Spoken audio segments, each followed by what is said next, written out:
3조의 박대원 선교사님 나오셔서 우리 간증 한번 들어보도록 하겠습니다. 박수로 모시도록 하겠습니다.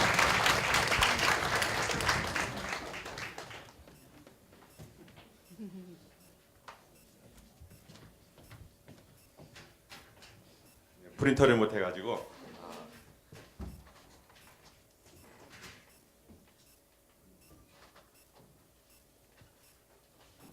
저는 몽고족을 섬기고 있는 박대원 선교사라고 합니다. 제가 준비한 거를 짧게 읽겠습니다. 네. 지난주 한국에 도착했다. PSP를 위해서 치룬 대가치고는 조금 큰 것이었다.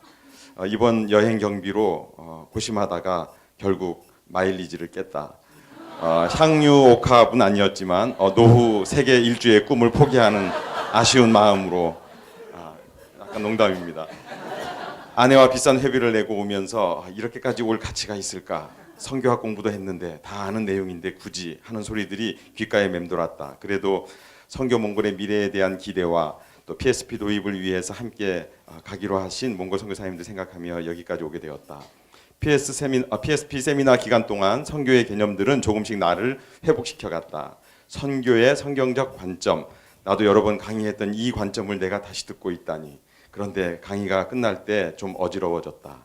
마치 하늘 높은 곳으로부터 땅에 있는 내가 보이는 느낌.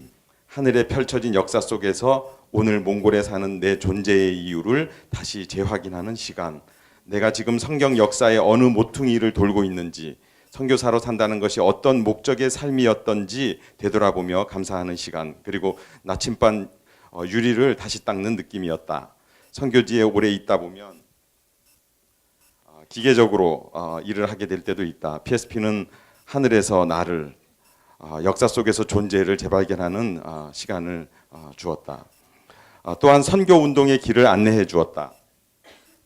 몽골 선교는 선교 몽골로 갈 수 있을까? 그리고 어떻게 갈 수 있을까? 선교사들의 질문이다. 그 전까지는 PSP 같은 프로그램이 답이었다.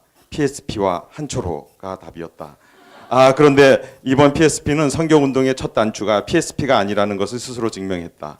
선교운동의 시작은 훈련 프로그램이 아니고 하나님의 임재, 하나님의 영광을 경험할 때 선교가 일어난다는 말씀이 내 마음에 다가왔다. 몽골에 PSP를 도입하기 위해 여러 번 계획하고 노력했다.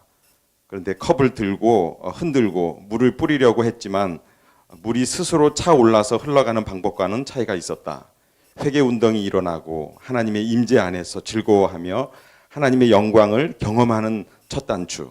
1907년 평양에서 일어났던 회개가 그것도 선교사들에 의해 시작된 회개 운동이 오늘 선교 한국을 만들었듯이 몽골에도 그렇게 첫 단추를 잘 깰 수 있기를 기도하게 된다. 사역적 관점의 변화도 있었다. 우리 교회는 대부분 아주머니들이다. 남자 어른은 거의 없다. 가족 단위의 구성원이 많지 않다. 지난달에 11명의 자녀를 둔 여자 집사님 한 분이 교회에 오지 않았다. 소문이 들려왔다. 아들이 술 마시고 노상에서 누워 자다가 영하 30도의 날씨에 얼어 죽은 것이다. 문제는 장례식이었다. 식구들은 관습상 라마 불교 예식으로 하자고 했을 것이다. 여 집사님은 식구들의 압력을 이기지 못했을 것이고 그래서 교회에 알리지 않았다는 것이다. 집사 가정의 슬픔을 멀리서만 바라봐야 하는 선교사의 심정. 이번 세미나 기간에 그 최대 동지 집단 전도, 특히 온 가족 전도라는 개념들이 새롭게 다가왔다. 이렇게 생각하는 선교, 칼을 더 날카롭게 하고 선교지를 바라볼 수 있게 되어 감사했다. 한 주간 PSP는 역사 안에서 내 존재를 보고 또 선교 운동이 일어나는 첫 단추 그리고 사역적인 관점의 변화가 있었다. 언젠가 몽골인 선교사들이 사도적 열정을 가지고 중국 내몽고와 러시아의 몽고족에게 그리고 세계를 향해 나갈 것을 소망한다. 마일리지가 아깝지 않다.